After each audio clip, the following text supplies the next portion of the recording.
और यही एक परमात्मा सृष्टि के 5 कार्य करने के लिए 5 रूप में अभिव्यक्त होता है। इसलिए गृहस्थ को पंचायतन बनाना चाहिए। घर में 5 देवताओं की नित्य पूजा करनी चाहिए। सूर्य की, भगवती दुर्गा, चाहे राधा हो, वो सब एक ही है।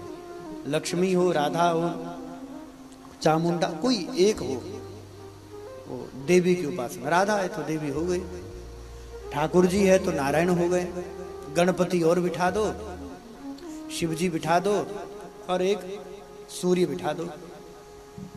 यही 5 हमारे ईश्वर है। इनके अलावा छठे को ईश्वर स्वीकार नहीं किया है। हमारे यहाँ पंच को ईश्वर का है। क्या कहते हैं? पंच परमेश्वर। तो 5 को ईश्वर का है, क्योंकि भगवान सृष्टि के कार्य करने के लिए 5 रूप में अभिव्यक्त होते हैं।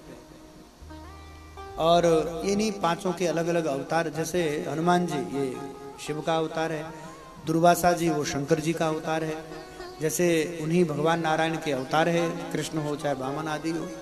तो वही अलग अलग रूप में अभिव्यक्त होकर, जैसे भगवान की संपूर्ण पटरानियां एक एक अंश में श्री लाडली जी, स्कंद पुराण में इसका वर्णन आया है। एक एक अंश भूता श्री किशोरी जी, यमुना जी कह रही हैं कि हमने सबका समावेश श्री अपनी प्रिया जी में देखा। श्री लाडली एक एक अंश में भगवान की 16,100 पटरानियां बनकर के प्रकट हुई है। तो इन्हीं के ही अवतार है, और उसी को हमारे यहाँ ईश्वर का है। उसके अलावा अगर अन्य को कोई ईश्वर मानना स्वीकार करें तो शास्त्र उसकी स्वीकृति नहीं देता है।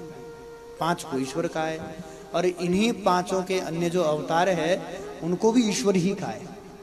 जैसे भगवान के 12 अवतार है, नरसिंह आदि, वामन आदि अवतार है, तो सब भगवान के अंश। व्यास है, नारद है, ये सब कौन है? ये सब भगवान के ही अवतार है, इसलिए भगवत स्वरूप ही है, इसलिए भगवान ही है। बोले वृंदावन बिहारी लाल की जय।